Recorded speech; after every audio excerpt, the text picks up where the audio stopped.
Selamat malam Jumat sedulur-sedulurku semuanya, selamat datang di channel Sketsa Misteri Sangang Puluh Songo.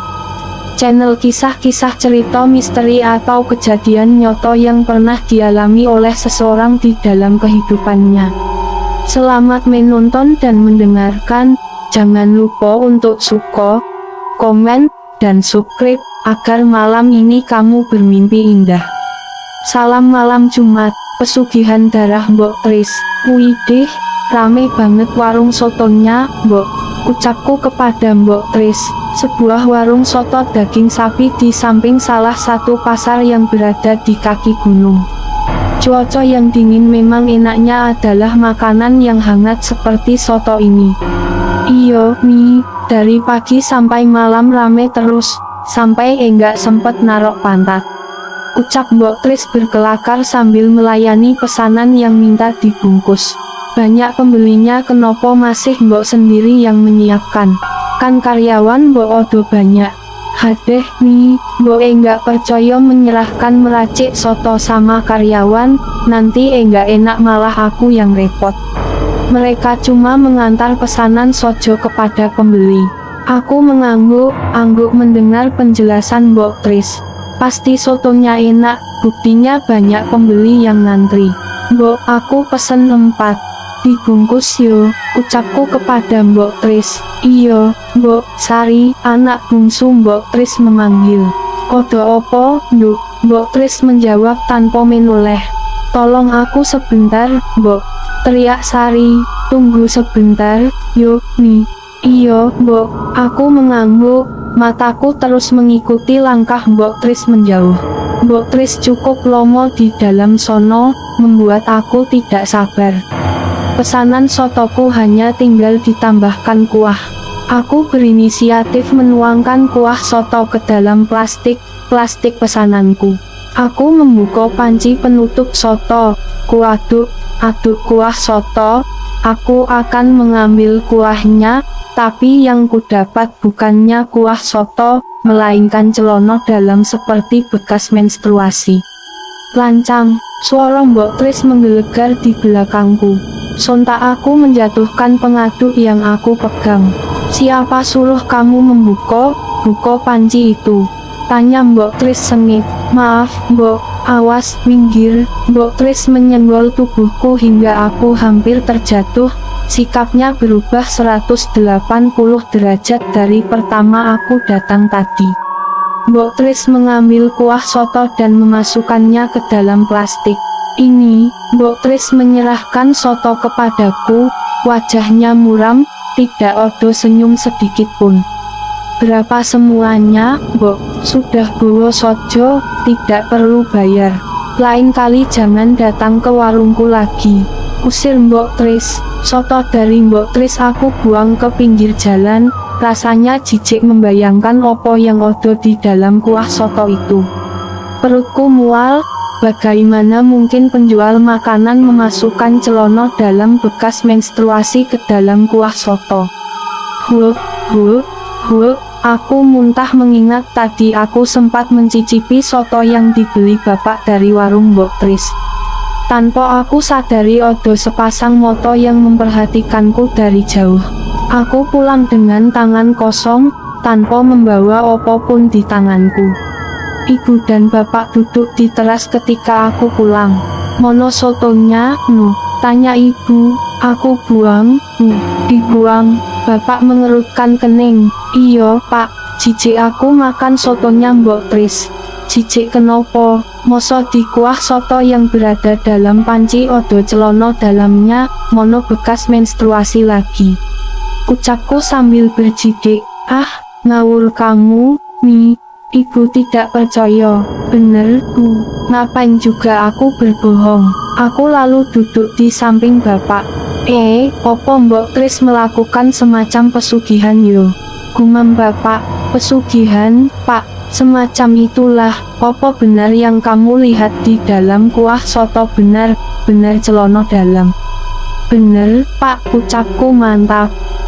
Mono ibu sering banget beli soto di warung Mbok Tris lagi, timpal ibuku.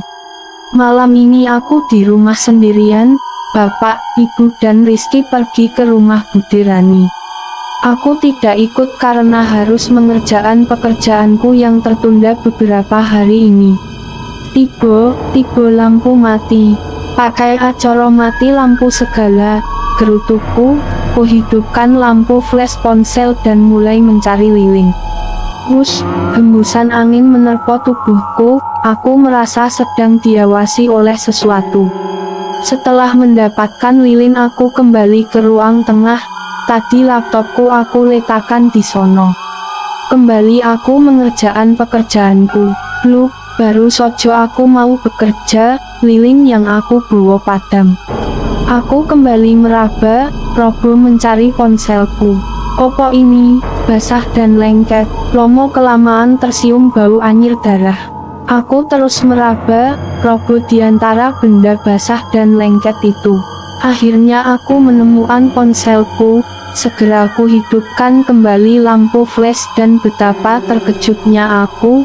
Di depanku berdiri sosok berambut gimbal dengan lidah panjang menjulur ke meja sampai menyentuh lantai. Wajahnya sangat mengerikan, mata makhluk itu hitam legam.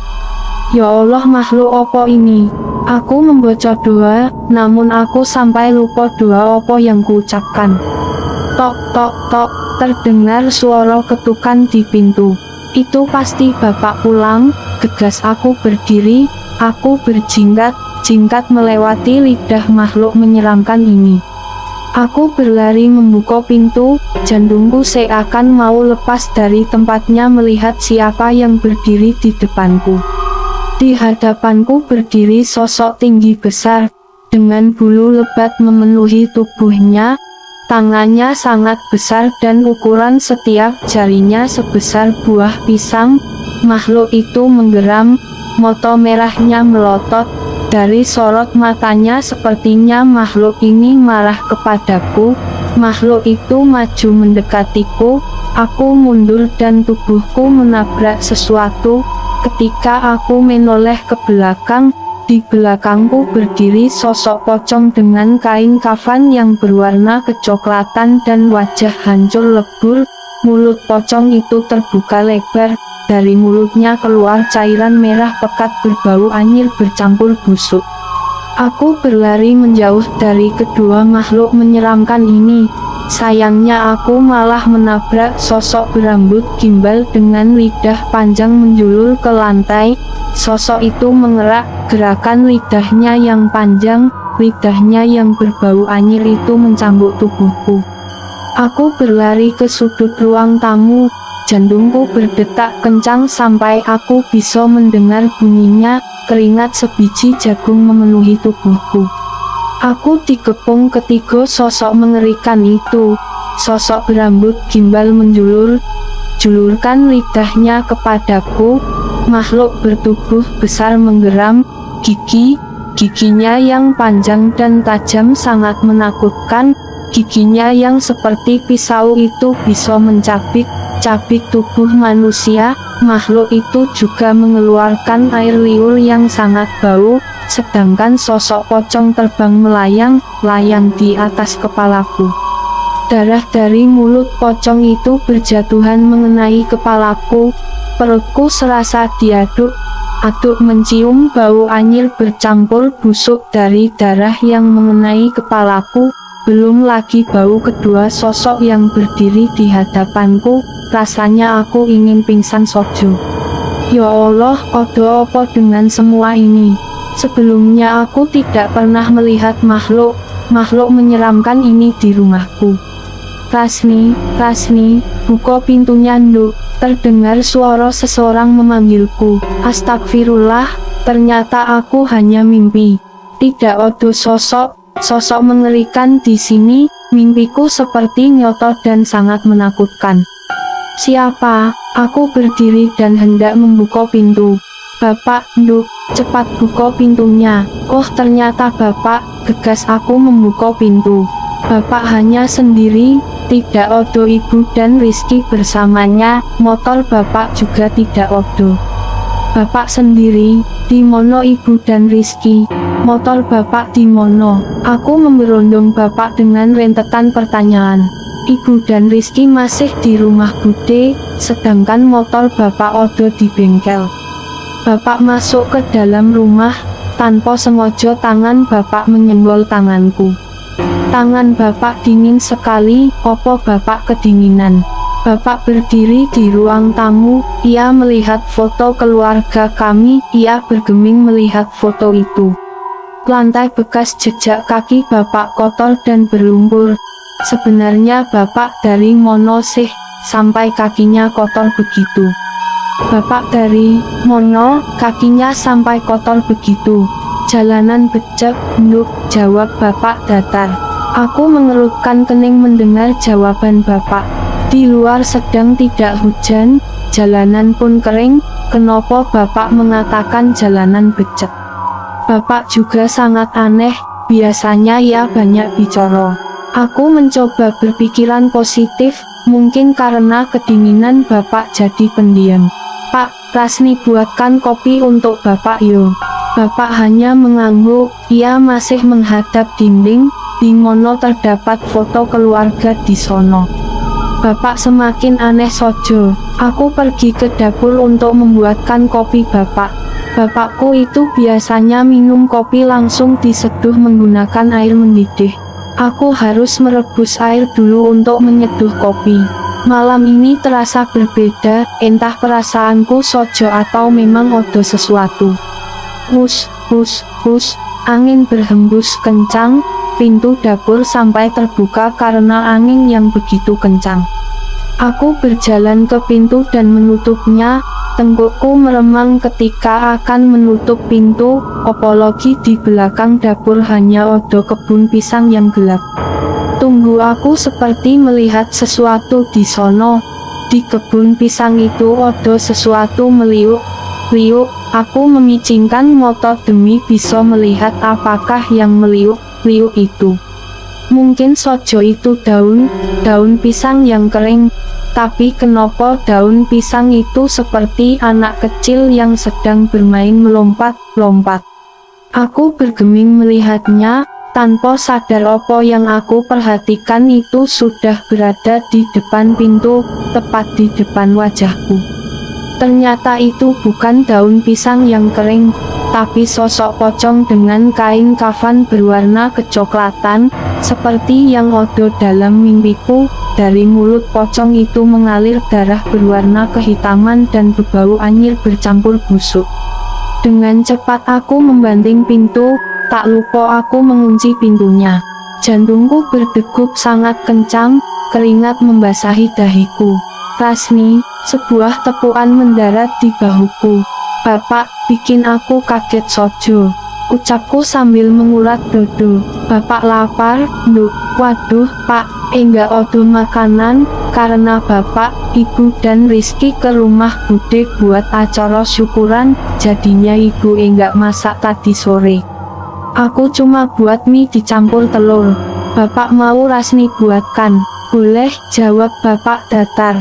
Aku menghidupkan kompor, merebus air dalam panci berukuran kecil. Aku memasukkan mie ke dalam panci. Tak lupa ku masukkan 2 butir telur dan juga sayuran hijau ke dalamnya. Aku memindahkan mie instan yang sudah matang ke dalam piring. Ini, Pak, aku meletakkan piring berisi mie instan ke atas meja di depan Bapak duduk. Bapak mulai memakan mie yang kubuatkan tadi. Aku perhatikan Bapak makan tidak seperti biasanya.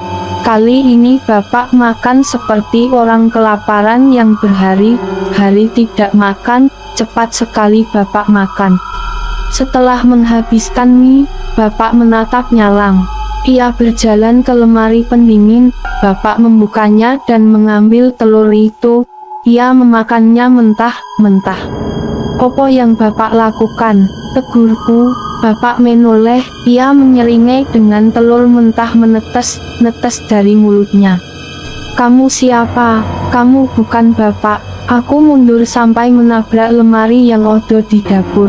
Hohoho, sosok yang menyerupai Bapak tertawa, ia lalu berubah menjadi makhluk tinggi besar berbulu lebat seperti dalam mimpiku. Pintu dapur yang tadi sudah aku kunci terbuka sendiri. Di depan pintu sosok pocong tadi terbang melayang-layang, ia terbang mendekatiku. Aku dikepung dua sosok makhluk yang sangat menyeramkan. Tubuhku rasanya panas dingin, keringat bercucuran, kaki gemetar, aku ingin berlari namun tungkai kakiku rasanya lemas. Aku terduduk di lantai dapur. Ceplak, tanganku menyentuh sesuatu, aku menunduk demi melihat apa yang sudah aku pegang.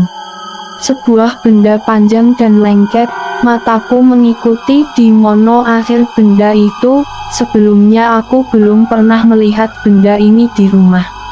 Astaga, ternyata benda panjang dan lengket itu berakhir di mulut sosok yang amat menyeramkan, sosok berambut gimbal dengan lidah panjang persis seperti di dalam mimpiku.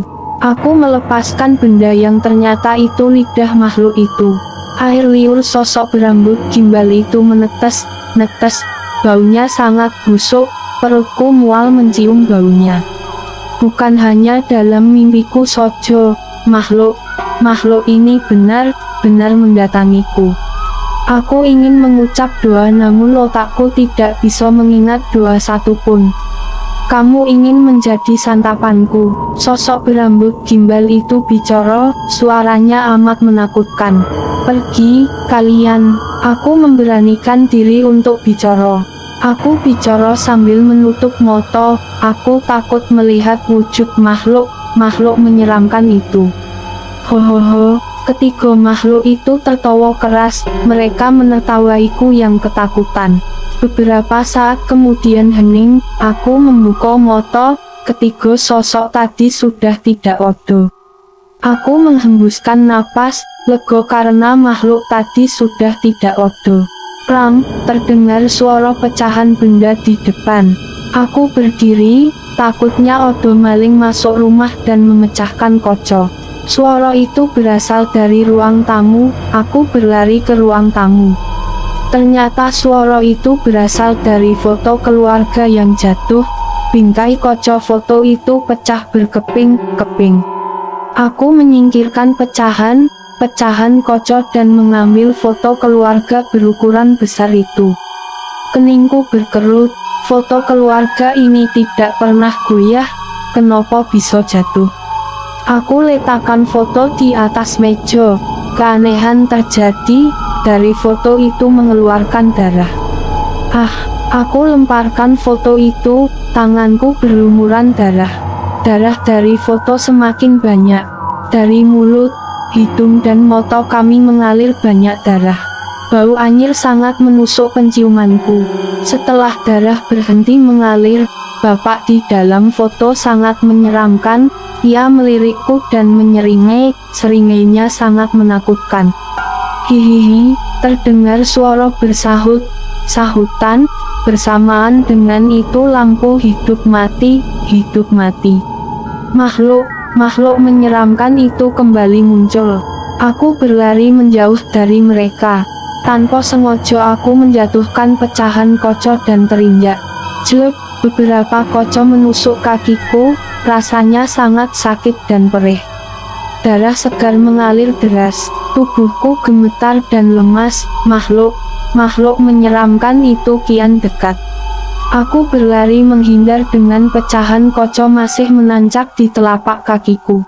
Tak kuhiraukan rasa sakit yang mulai menjalar, aku berlari masuk ke dalam kamar. Setelah menutup pintu aku melompat ke atas tempat tidur. Kuambil ponselku yang tergeletak di atas nakas, aku mencari nomor Rizky, sial tidak ada sinyal. Aku kembali menghubungi Rizky dan tersambung. Rizky, cepat pulang, Mbak takut sendirian di rumah. Itu akibat kamu lancang. Aku akan membuatmu tutup mulut. Bukan suara Rizky yang kudengar, melainkan suara Mbok Tris.